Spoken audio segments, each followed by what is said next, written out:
Você quer aprender a minimizar os comportamentos agressivos das crianças com TOD? Então fica com a gente nesse vídeo até o final.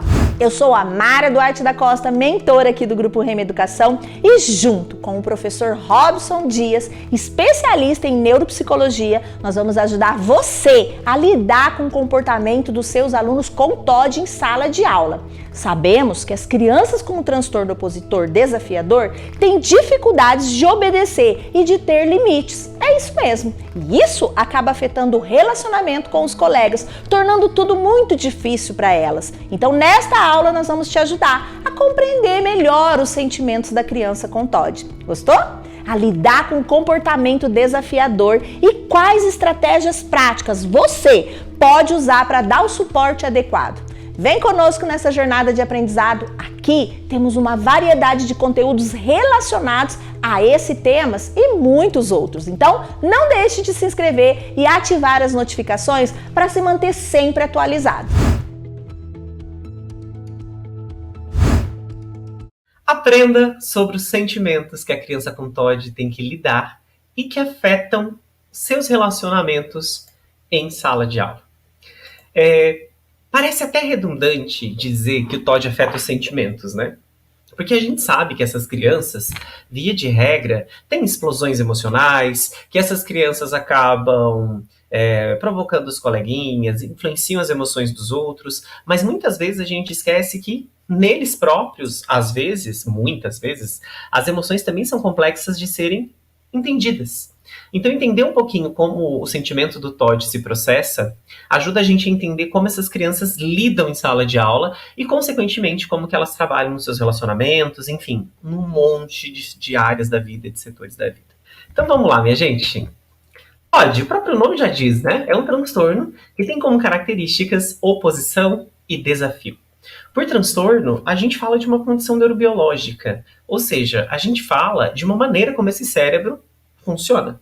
E é uma maneira específica desse cérebro funcionar. E a maneira como ele se organiza, a maneira como ele se processa, faz com que essa criança tenha muitas características de oposição e de desafio. E aqui mora um pequeno segredo para a gente pensar o TOD.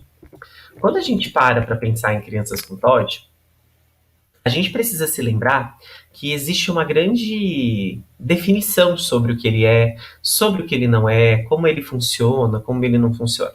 Só que por ser um transtorno, ou seja, por ser uma condição neurobiológica, como o cérebro se processa, existe também alguns pressupostos desse funcionamento.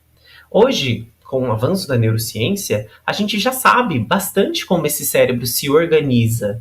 E a gente sabe que tem uma coisa que falha bastante neles, que se chama controle inibitório. E o danado do controle inibitório, a gente também chama de inibição.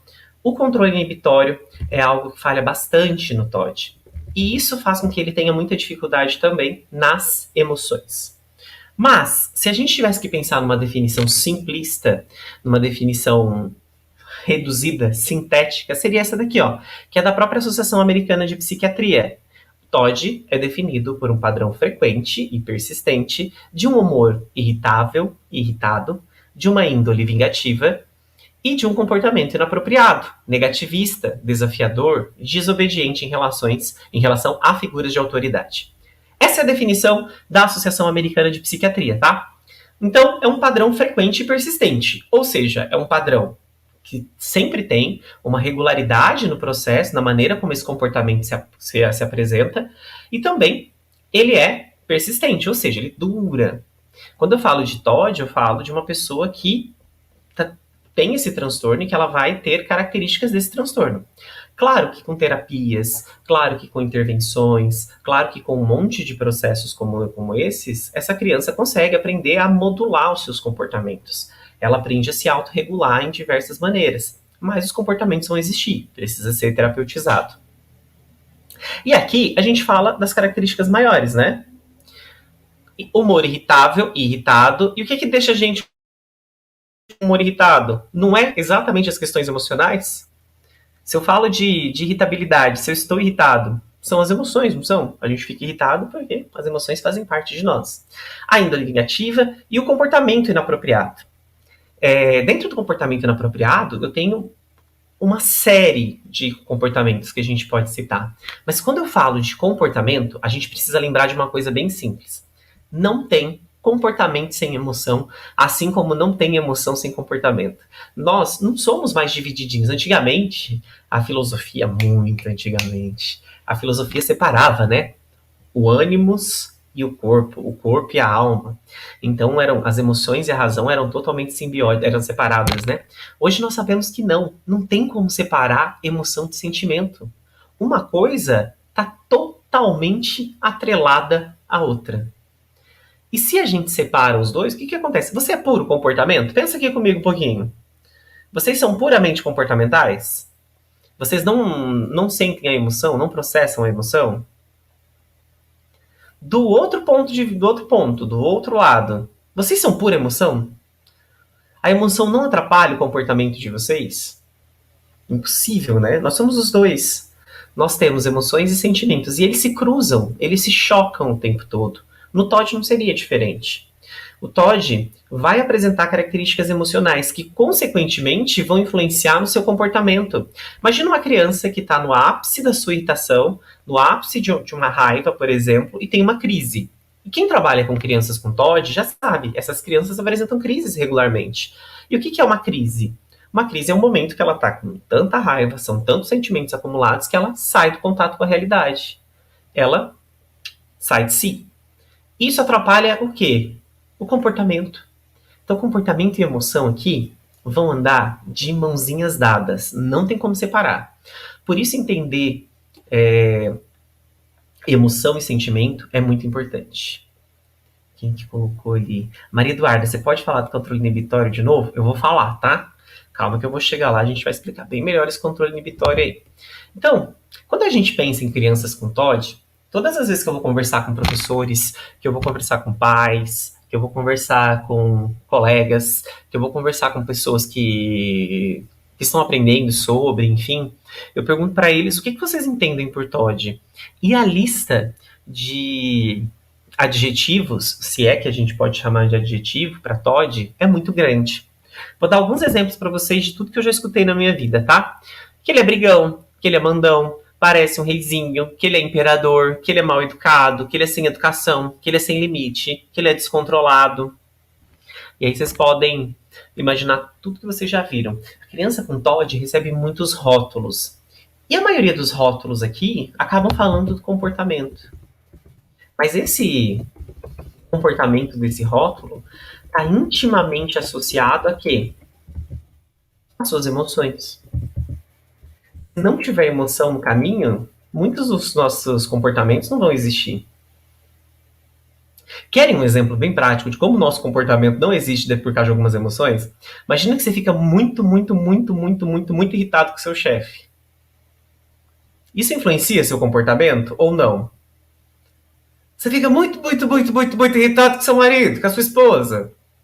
Você muda seu comportamento? Ou vocês ficam exatamente a mesma pessoa? Gente, se vocês ficam as mesmas pessoas, vocês me explicam como é que funciona. Que eu, quando tô muito irritado, saio de perto. Santo Deus. Mas eu tenho TDAH também, né? Então isso aí não ajuda muito. Mas a gente não tem como. Não tem como. Nós somos emoções. E claro que as nossas crianças com TOD também são emoção. Eles também têm a emoção como parte de si. E isso a gente precisa sempre levar bem em consideração, tá? Claro que todos esses conceitos que eu falei para vocês, que as pessoas têm e que muita gente fala no cotidiano, vem bastante do processo de não conhecer o TOD e de não saber que é um transtorno, de não saber quais são as características e de não saber, inclusive, que o processamento emocional dessa criança acaba influenciado pelo próprio transtorno. Como que a gente resolve essa questão, Robson? Conhecimento. Quanto mais a gente conhece sobre o transtorno, melhor. Quanto mais a gente tem bases e dados para entender como uma criança com TOD funciona, melhor para essa criança. Então, muito se vem pelo desconhecimento. Muito.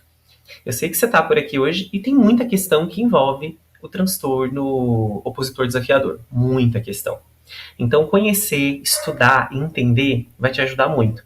Todas essas características, mal educado, sem limite, sem educação, que muitas pessoas falam, é porque às vezes não sabe nem diferenciar o que é a falta de limite do próprio transtorno opositor desafiador. Então, conhecer é muito importante, tá? O TOD, ele faz parte de um grupo de transtornos que nós chamamos de transtornos disruptivos do comportamento. Dentro da ciência, a gente tem várias subdivisões, né, dos transtornos e tudo mais. Uma dessas subdivisões que a gente faz é classificar os transtornos entre externalizantes e internalizantes. Eu já vou explicar para vocês. Respira fundo aí e fica comigo. Os transtornos externalizantes e internalizantes falam de como os comportamentos desse transtorno se apresentam. Então, quando a gente fala de psicopatia da infância e da adolescência, é uma divisão bem comum a gente falar, não, ele tem um transtorno externalizante, ele tem um transtorno internalizante. O que é isso? Como o comportamento se manifesta. Como que essa criança age, pensa, e isso, como ela funciona. No TOD, que é um transtorno externalizante, isso vem para fora, o comportamento é sempre jogado para fora, por isso ele é externalizante. Quando tem um transtorno internalizante, que é o caso da depressão, por exemplo, os sentimentos, as emoções, os pensamentos são jogados para dentro. A pessoa se embota nesse sentimento. No TOD, a criança pensa, sente, age de forma inadequada. E isso vai gerar desconforto e sofrimento para a própria pessoa e para as pessoas ao redor. Porque não pensem que isso não incomoda a criança com TOD. Claro que incomoda. Ela também sofre pelas consequências do transtorno, por aquilo que traz para ela no dia a dia. Porém, como que eu vou lidar com alguma coisa que eu tenha? Eu preciso de suporte, e para isso eu preciso de bons profissionais para me ajudarem justamente nesse suporte, tá? Então, no caso dos internalizantes, que não é o caso do TOD, o desconforto é sempre para dentro. Por isso o nome, tá? Então a gente vai ter algumas características, como por exemplo, choro, tristeza, pensamento suicida, incapacidade de se divertir, uma certa lentidão, uma certa passividade, perfeccionismo, sentimento de inferioridade, distúrbio de sono, de apetite, medo, fobia, ansiedade, nervosismo, preocupação frequente, dependência ou apego em relação a adultos ou algum tipo de figura maior, e somatização, sintoma somático, problema gastrointestinal, cefaleia frequente, enfim, muita questão pode aparecer aqui nesse pacotinho, porque a criança vai jogando todo o seu sentimentinho para dentro. E aí, gente, eu tenho um ditado que eu aprendi com um professor meu de patologia que é maravilhoso. Ele diz o seguinte: copo que muito enche, uma hora transborda. E aí, de tanto que esse copinho vai sendo enchido com esse sentimento que ele autonutre, tem uma hora que a emoção vai se derramar. E aí pode virar uma patologia até mais severa. Pode virar até algo um pouquinho mais complexo, tá? Quando eu falo patologia, não se assustem. Patologia é um termo guarda-chuvão para falar de qualquer coisa. Transtorno, síndrome. Aí a gente usa o termo patologia para se referir a qualquer coisa, tá? Então, no internalizante eu jogo para dentro. Um exemplo desse transtorno internalizante é a própria depressão. Ou as fobias. Olha aí, o tanto de coisa que a gente tem para fazer, para pensar. Mas no caso do TOD, e criança com TOD pode desencadear como comorbidade tanto características de depressão quanto de ansiedade também, tá? Comorbidade pode acontecer a qualquer tempo. O que é a comorbidade? A junção de duas patologias ocorrerem. E uma não necessariamente tem que estar relacionada à outra, tá? Então, pode acontecer aí dessa criança ter também depressão e ansiedade no curso da sua vida. Mas o TOD sozinho, o TOD por si só, é um transtorno com características externalizantes, ou seja, ele é um transtorno externalizante projetado para fora. Nesses transtornos, o que a gente tem de característica? Emoção descontrolada, dificuldade para lidar com o impulso, irritabilidade, comportamento agressivo, incapacidade de seguir regra, problema com o comportamento, dificuldade nas relações pessoais. Essas são as características MOR. Agora para aqui comigo e dá uma olhada. Olha essa lista de comportamentos que está aí na sua tela. Tudo isso não é típico da gente encontrar no TOD? Não tem todas essas características a gente não encontra no TOD. Para prestar atenção aqui comigo. Tem muita coisa nesse processo, tá? Bom, todas essas características externalizantes são características que a gente vê muito presente no TOD, ou seja, é um transtorno com muita característica externalizante. E como eu disse para vocês, essas características externalizantes no TOD vêm porque no cérebrozinho dele, a maneira como ele processa as informações faz com que ele tenha um déficit ou uma dificuldade em uma função muito importante do cérebro que se chama controle inibitório. Alguns autores ainda vão chamar essa função de autocontrole. Tem esse nomezinho que pode ser dado, tá? E o que é esse controle inibitório? Ele é um dos principais núcleos das funções executivas. Tem várias teorias que falam de funções executivas. E o que é uma função executiva? São funções complexas que o cérebro executa, que o cérebro tem para poder executar atividades no cotidiano. Alguns exemplos de função executiva: planejamento, classificação, categorização, estimativa de tempo, organização, inibição, controle inibitório, memória de trabalho, flexibilidade cognitiva, tem um monte. E o controle inibitório é uma dessas. Muitos autores consideram o controle inibitório uma das principais funções executivas. Por quê? Porque a gente usa ela para tudo. Para tudo que a gente faz, a gente tem que parar o nosso pensamento, parar o nosso comportamento. E peraí, vou para cá. Peraí, tem que fazer isso. Peraí, melhor eu mudar. Peraí. Essa é a nossa capacidade de parar e repensar o processo, parar e frear o que a gente está fazendo, é controle inibitório.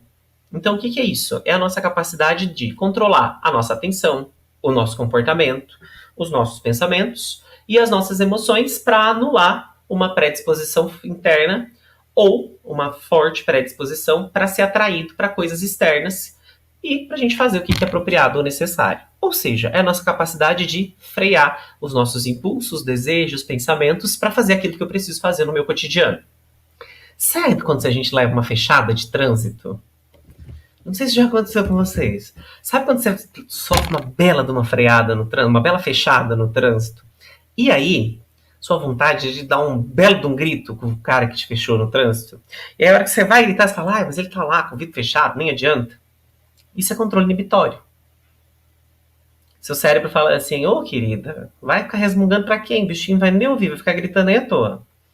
Seus divertidamente, tudo enlouquecido lá dentro, querendo apertar o botão do vamos que vamos, e aí ele fala, não, pelo amor de Deus. O controle inibitório fala, gente, sossega, ameniza a situação aí que tá difícil pra gente, tá? Então, controle inibitório é essa nossa capacidade de se autorregular. Todo mundo tem controle inibitório? Todo mundo tem controle inibitório. Em todo mundo funciona igual? Claro que não. No TOD, por exemplo, o déficit no funcionamento do controle inibitório é nítido. Eles têm dificuldade de controlar os seus impulsos. Eles agem. Tem uma hora que isso está tão forte, que é a hora que as emoções estão tão fortes, por exemplo, que o controle inibitório falha. E aí ele explode, ele tem a famosa crise, que quem já trabalhou com uma criança com TOD sabe como funciona uma crise, né? Ah, Deus, crise é crise. Então, controle inibitório é o que nos ajuda a modular todo o nosso comportamento. E ele também é responsável por duas outras funções. A gente faz uma divisão só metodológica, tá? Porque na prática tudo funciona junto. Quando o controle inibitório está controlando o nosso comportamento, a gente chama de autocontrole. Então, controlar meu próprio comportamento é autocontrole. Se eu freio as minhas emoções para consertar o meu comportamento, também é autocontrole. Sabe quando você vai fazer alguma coisa, você respira fundo e fala, não, peraí, não posso fazer isso agora. Sabe quando sua chefe chega pra você, só entre nós, tá? Ninguém tá vendo. Sabe quando sua chefe chega pra você e fala assim, 6 da tarde, da sexta-feira, e olha pra você e fala assim, oi, eu preciso de um relatório de um aluno, de um paciente, e eu preciso pra agora, você tem que fazer, você faz aí, por favor. Você tem que usar todo o seu controle inibitório pra você não xingar essa pessoa. Não tem? Você tem que respirar fundo e falar... É o controle inibitório em detrimento do nosso comportamento.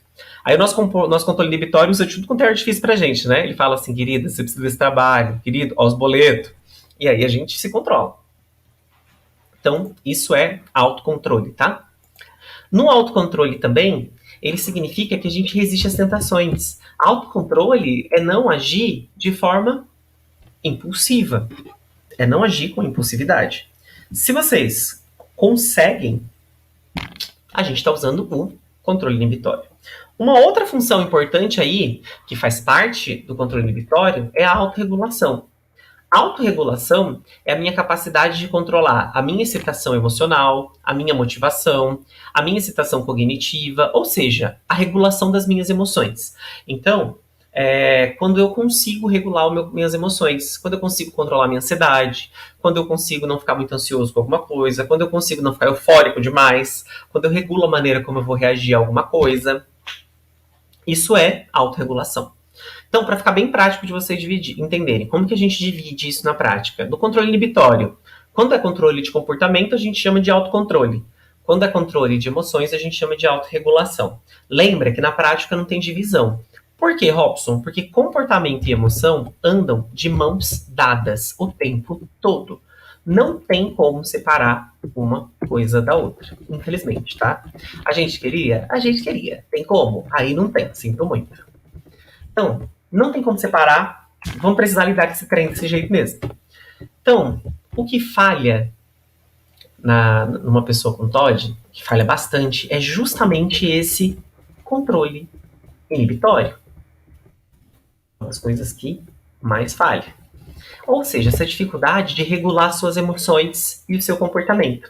Falha muito a dificuldade em regular as emoções. Muito, muito, muito. Isso falha bastante. E, consequentemente, se falham as emoções, o controle das emoções, falha o controle do comportamento, porque uma coisa está totalmente relacionada à outra. Fica claro para vocês como funciona esse controle inibitório? Por isso que essas crianças têm dificuldade, por exemplo, com as crises. Por isso que ele tem dificuldade para se controlar em parar de te desafiar, por exemplo. É bem comum escutar relatos de adolescente com TOD, ele falando assim, se alguém me manda fazer alguma coisa, eu preciso responder na hora. Eu sei que eu não posso, eu até queria não falar nada, mas eu não consigo. O que é isso? Controle inibitório. Tem uma certa dificuldade. O problema é que a gente usa o controle inibitório para muita coisa. Então, outras funções importantes das funções executivas também podem falhar no TOD. E aí é uma consequência justamente desse déficit no controle inibitório, tá? Então, a gente tem que, ficar bastante atento a isso também. Bom, mas Robson, na prática, como que a gente vai ver isso?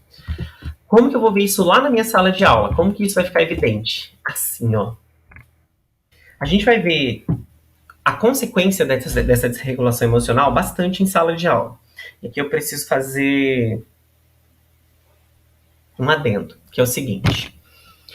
A criança com TOD, ela confronta, ela desafia assintosamente, e ela provoca. E isso acaba causando muita desarmonia na sala de aula, no cotidiano. Isso causa uma série de prejuízos para ela, sociais, e emocionais e comportamentais, tanto na relação dela com seus próprios coleguinhas, quanto na relação com os profissionais que trabalham. Então, quais são as consequências que a gente vê bastante? O estresse dos docentes. O professor já fica muito irritado quando vê o aluno, não quer trabalhar com ele, porque sabe que ele vai confrontar, sabe que ele vai desafiar. A gente vê um afastamento social muito grande. As pessoas se afastam desse aluno, muitas vezes, dessa criança. Sejam até os próprios professores que começam a colocar de lado, ou os coleguinhas, porque a gente vê muito problema com os pares. É muito comum a gente ver crianças com TOD com problemas com os coleguinhas, porque eles provocam, eles confrontam. E vamos ser sinceros, pensa aqui comigo, você que é uma pessoa que não tem TOD. Você gosta que uma pessoa fique te confrontando, te desafiando? Imagina uma pessoa fazer isso com bastante frequência, desafiando o professor, atrapalhando a aula, causando uma série aí de desorganizações. Não é fácil. Então os coleguinhas, que também não conhecem sobre o transtorno, que também às vezes nem sabem que esse outro coleguinha tem TOD, e às vezes nem o próprio coleguinha sabe ainda, acaba que começam a refutar esse coleguinha, começa a ter esse afastamento social mesmo, começa a deixar de lado. Então a gente vai ver muitos problemas de situações sociais dentro da escola, tá? Como conflitos e bullying. Crianças com TOD têm uma tendência bastante grande a se tornarem agressores no que tange a bullying. Mas não se enganem, eles também podem ser vítimas. Não é porque ele é o que se impõe e tudo mais que ele vai ser sempre a criança que só causa o bullying, tá? Que só faz o bullying, comete o bullying. Ele também pode ser a vítima. Porque pensa quando outros coleguinhas, inclusive mais forte, começam a colocar ele, a confrontar eles. Então também é uma situação bem recorrente, tá? A gente precisa estar atento. Consequências emocionais para a própria criança com TOD. Ansiedade e depressão são as maiores consequências emocionais que a gente vai ver. A ansiedade que vem em forma de fobias, como fobia social, a fobia escolar, não quer mais ir para a escola, fica ansioso quando tem que entrar em sala de aula. E a própria depressão. Pensa você ser colocado de lado pelos coleguinhas sempre, por causa de quem você é. E você sabe que você é assim e você não consegue controlar. Por isso que intervenção no TOD é muito importante. Criança com TOD sem intervenção vai ser difícil. Precisa de intervenção, precisa de tratamento, às vezes precisa de medicamento para ajudar, para dar suporte para o controle emocional, porque é difícil para ele lidar com seu controle inibitório e com sua autorregulação e, consequentemente, com o controle dos comportamentos. Por isso que a gente vê tanta dificuldade no trabalho com TOD. Por isso que precisa de intervenção. Por isso que precisa de uma boa identificação também, tá? A identificação é crucial, a intervenção também. Por isso que nós precisamos de profissionais que estejam adequados, é ótimo, que estejam capacitados para trabalhar, que conheçam o TOD, que saibam o que fazer e como fazer. Por isso que nós precisamos de profissionais que conheçam sobre o transtorno. Eu cansei, na minha prática profissional, eu cansei de ver profissional que não conhece TOD e fala para o pai e para a mãe que é qualquer outra coisa, que pode ser qualquer outra coisa, na verdade. Eu cansei de ver profissional fazendo coisas bastante complexas com a criança que não deveriam acontecer. Porque essa criança também tem dificuldade nesse processo. Então é bem importante trabalhar com a criança com TOD e fazer a intervenção da maneira correta. Mas vamos lá. Autorregulação da criança com TOD. Eu não vou só dar o problema para vocês. Nós vamos pensar em algumas estratégias juntos aqui.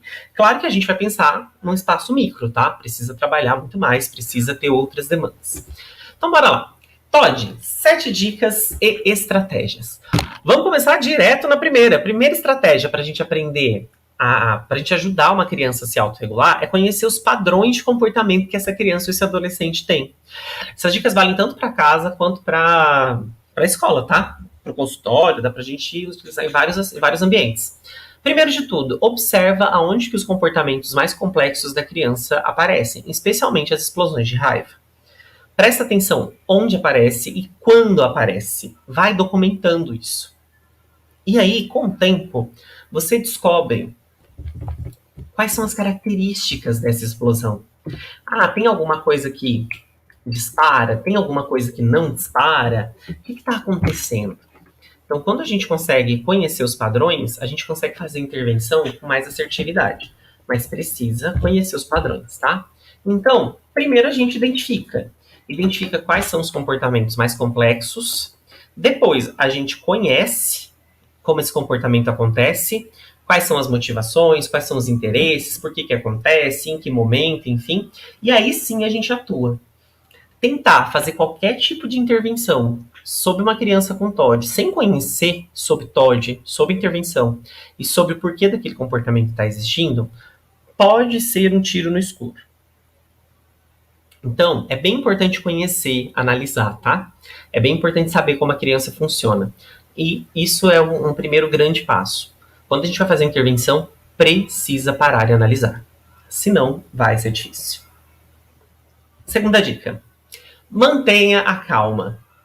Eu gosto muito dessa frase, porque essa frase é perfeita. Um adulto desregulado não pode regular uma criança desregulada. Não tem como você sair do sério com a criança com TOD e querer regular essa criança. É impossível, gente. Se você fica histérico, como é que você vai querer que a criança deixe de estar em crise?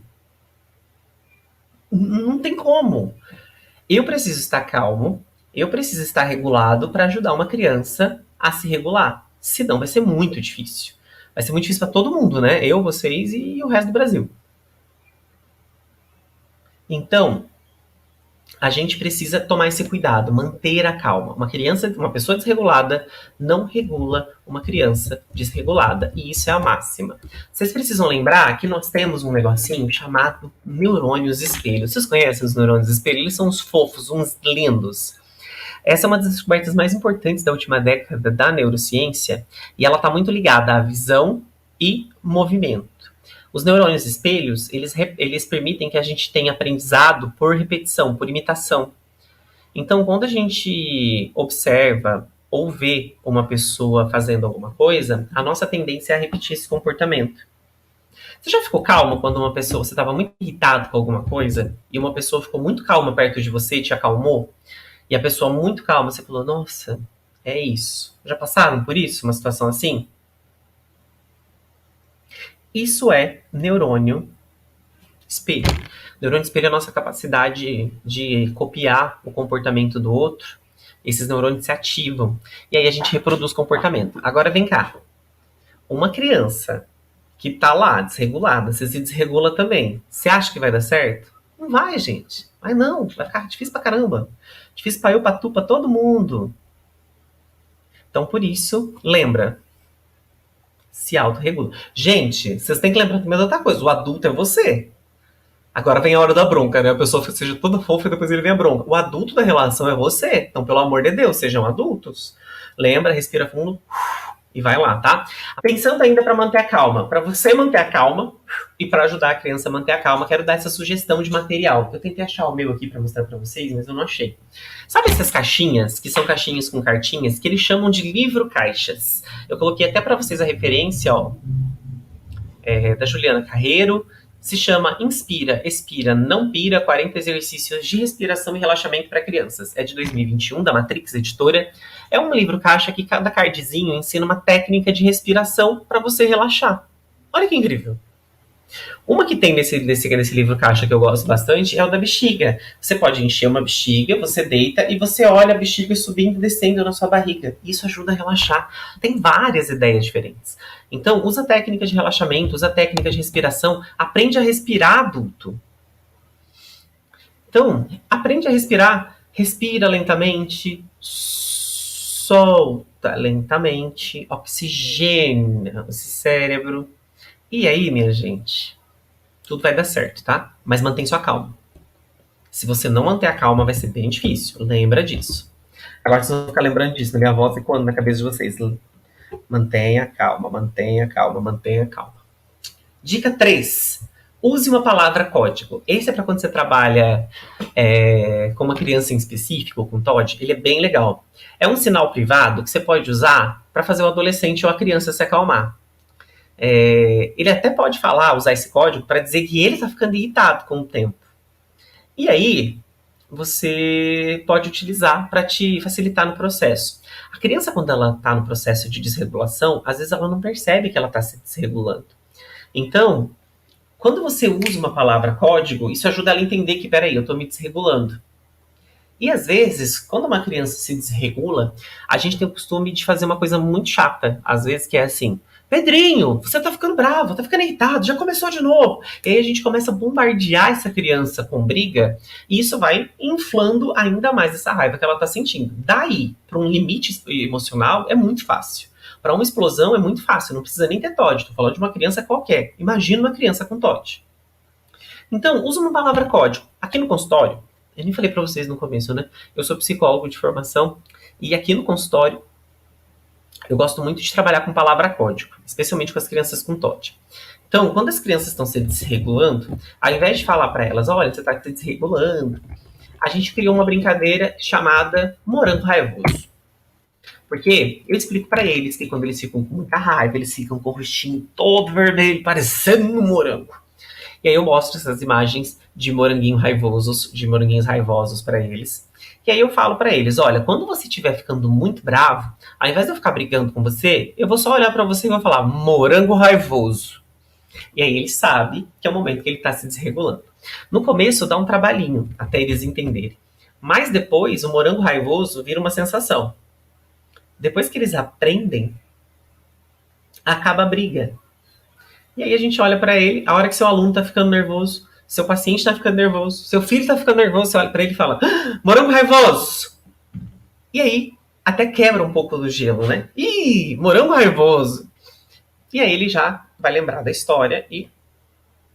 Claro que não é da noite pro dia, tá? No começo vai ser difícil, mas ele vai aprender gradativamente. Hoje em dia tem uns pacientezinhos que é ótimo. Às vezes eles estão começando a ficar muito irritados. Ih, morango tá raivoso, hein? Aí eles... Morango não tá ficando raivoso, não. Eu falei, morango tá ficando raivoso. Eu tô vendo esse morango ficar muito raivoso. E aí eles começam a brincar e pronto, passa o processo. Então eu tiro o foco. Lembra que ele tem dificuldade na autorregulação. Quando eu quebro e ele consegue prestar atenção, ele se regula. Quando ele consegue parar e, opa, ele consegue se autorregular. Então, isso é bem importante, tá? Usar uma palavra código pode ser bem legal. Até para sala de aula, você pode usar outra. Não precisa ser morango raivoso, porque morango raivoso dá bem na cara também, né? Usa uma outra palavra código com a sua criança que eu tenho certeza que vai funcionar muito bem e eles vão ajudar. Na sala de aula, às vezes você tem a impressão de ficar toda hora, Joãozinho, se comporta. Olha para ele e fala, ih, Joãozinho, morango raivoso. E daí ele já tá. E é bom que você também não se impõe, porque quando você não precisa modular a sua voz. Porque quando a gente tá ficando irritado com a criança, a gente tem o costume de modular a nossa voz para cima também, né? Joãozinho! Então, nesse caso, eu só brinco com eles. Ih, morango raivoso. E ele já sabe. Então, eu também não subo o meu tom de voz. E quanto mais você confronta uma criança com TOD, a tendência é eles te confrontar de volta. Então, isso também quebra essa possibilidade do confronto. E isso é bem legal, tá? Dica 4. Trabalhe as emoções. As emoções da sua criança precisam ser parte do currículo dela, precisam ser parte do cotidiano dela. Ela precisa aprender a reconhecer as emoções em si, para depois reconhecer as emoções nos outros. Se ela não aprender a entender o que ela sente, como ela sente, dar nome para a emoção que ela sente, ela nunca vai aprender a controlar. Lembra que os divertidamente na cabeça da sua criança com TOD são controlados pelo raiva, tá? Então, assim, é ali. E aí, o raiva não tá deixando ninguém participar. E a criança não sabe o nome da outra galera que tá lá no centro de comando. Então, faça essa criança aprender sobre as suas emoções, a dar nome para essas emoções, a entender as emoções. E aí, tem várias maneiras de vocês fazerem isso. Tem jogos, tem testes, tem jogos, tem atividades, tem recursos, tem muita coisa para trabalhar as emoções. Um recurso que eu gosto muito de utilizar para a criança entender as emoções são os livros e as histórias. Livro e história tem um poder mágico, quase místico sobre a gente, de fazer a gente se identificar com as coisas, né? A gente se identifica com o personagem, com a história, a gente se vê naquele lugar. Então eu trouxe algumas dicas de livros para vocês aqui pensarem sobre raiva e sobre a criança entender sobre a raiva, por exemplo. Primeiro, A Onda da Raiva, da editora Sinopsis, e tem também Surfando a Onda da Raiva, o que fazer quando essa emoção vem visitar a gente, também da editora Sinopsis. Os dois são livros de psicoeducação, são bem legais, contam historinhas sobre raiva e dá para a criança entender como a raiva funciona nela. Então esse livrinho, ele é bem para criança um pouquinho mais velha, adolescente, funciona muito bem, tá? Vale bastante a pena investir nesses livrinhos. Ainda para trabalhar raiva, tem esse livro aqui, ó, chamado Vamos Lidar com a Raiva. São atividades que a criança vai fazer de forma ordenada. Então, ela faz do começo do livro para o final. E ela vai aprendendo gradativamente o que é emoção, como funciona, como não funciona. O que tem nela, o que não tem nela, enfim. A criança vai aprendendo a lidar com as suas emoções como atividade de livro. Na mesma perspectiva, para trabalhar com adolescente e pré-adolescente, adolescente, até mesmo jovens adultos, caso seja o que você trabalha, tem outro livro caixa, que se chama Lidando com a Raiva, que são 100 perguntas para refletir sobre as emoções. Ou seja, tem muita dica, tem muito material bom. O Monstro das Cores, que eu vi que vocês falaram, tem Pedro Vira Porco Espinho, tem A Raiva, da Blandina Franco, que é maravilhoso. Tem muito livro bom, tá? Muito, muito, muito livro bom, que ajuda a criança a entender como funciona, tá? Como que lida as emoções. Como que é o nome do primeiro livro? A Onda da Raiva. Quinta dica, atividade de controle inibitório.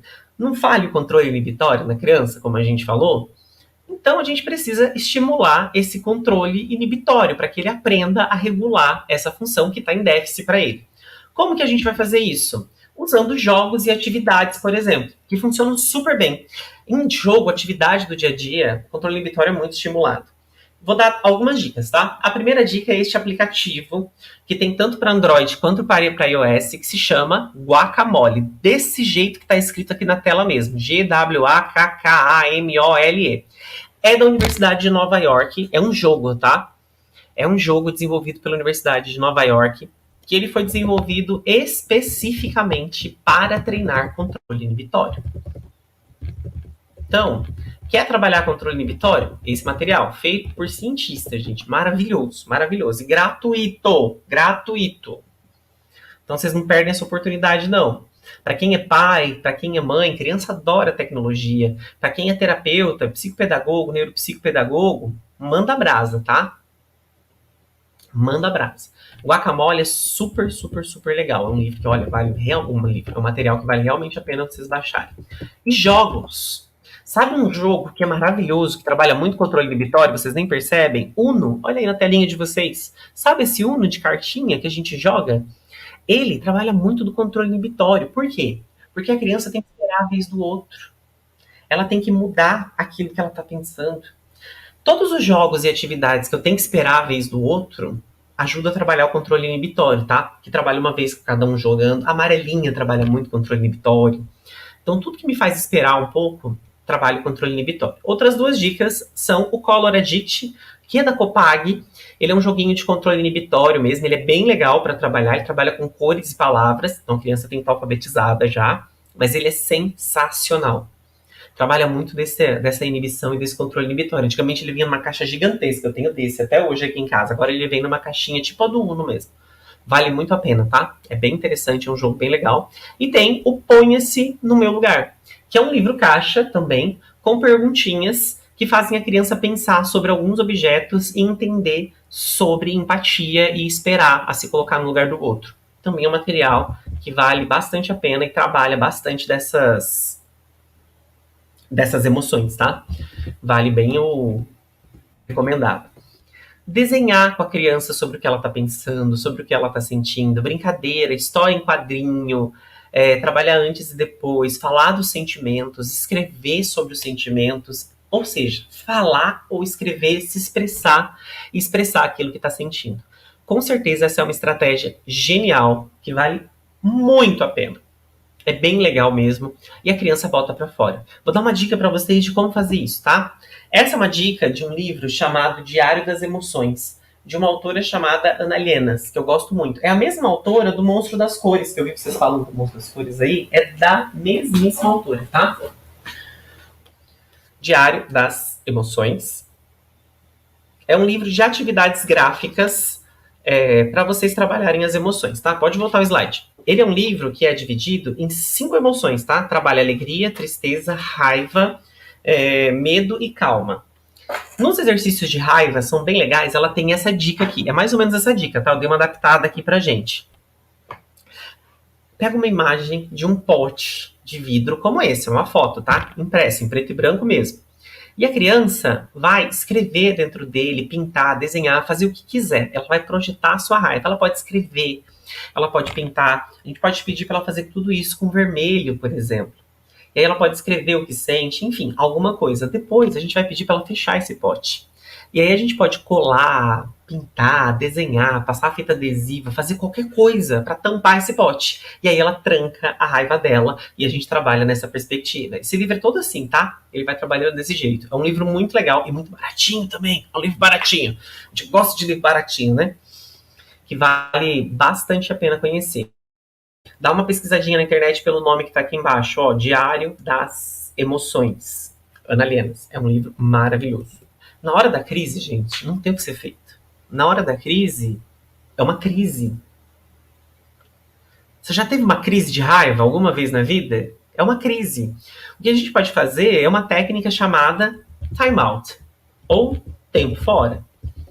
No time out, a gente vai simplesmente seguir um passo a passo simples. A gente leva a criança para um lugar com poucos estímulos. Às vezes ela tá tendo uma crise na sala de aula, então tem muito móvel, tem outras crianças. Então a gente retira ela, leva ela para um lugar com poucos estímulos. Em casa, leva para um corredor. Quando tá num lugar público, papai e mamãe, tira, vai para um lugar com menos movimento. E, de forma calma e tranquila, vai conduzindo essa criança para lá. Depois, a gente explica. Assim que você se acalmar, a gente conversa e espera. No caso da escola, você pode ter um lugar específico. A sala do coordenador pedagógico, uma biblioteca, ou no próprio pátio, mas deixa alguém de sobreaviso, algum fiscal de pátio, só para ficar de olho nessa criança, obviamente. Quem tá na clínica, quem tá em casa, quem tá na rua com o filho, a gente vai ficar do lado esperando, tá? A gente fica de olho e depois que a crise passa, a gente começa a conversar com a criança e aí sim, a gente pergunta, o que aconteceu? O que você sentiu? Valida o sentimento da criança, abraça esse sentimento dessa criança. Tome para si, entenda, não é o momento de você falar, olha, você fez isso, você agiu assim. Não, pergunta, como ela se sentiu, acolhe. E aí você explica o porquê daquele sentimento, por que é ruim expressar o sentimento do jeito que ela expressou. Porque o sentimento não é ruim, gente. Raiva não é um sentimento ruim. O ruim é quando eu não sei expressar essa raiva. Essa é a maior dificuldade.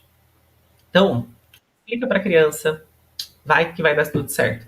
Se a sua criança for muito pequenininha, aí a gente não pode ficar muito tempo esperando não, tá? É bom a gente ir puxando a criança pra gente o tempo todo. E assim a gente vai conseguir ajudar essa criança a se autorregular. Claro que tem muitas outras coisas que vocês podem fazer, tá? Tem muita coisa. Muita coisa. Mas a gente precisa, para isso, usar a próxima dica, que é uma dica bônus que eu vou dar para vocês. Essa é importante. Estuda e se atualiza constantemente. Não tem outro jeito, minha gente. Para você saber o que é TOD, como ele funciona, saber intervir, saber fazer tudo, tem que estar se atualizando e tem que estar estudando constantemente. Obrigado por assistir até o final. E se você gostou desse vídeo, então não se esqueça de curtir e compartilhar com seus amigos. Isso ajuda muito a gente a disseminar o conhecimento para muito mais pessoas. E se ficou alguma dúvida ou sugestão, pode deixar aqui embaixo nos comentários que teremos o maior prazer em responder. Eu adoro quando vocês contam as histórias de vocês em sala de aula, porque isso enriquece muito a discussão. E aqui na Rema, o conhecimento não tem fim. Quer saber mais? Clique aqui no vídeo que está aparecendo na sua tela para aprender ainda mais. Até a próxima!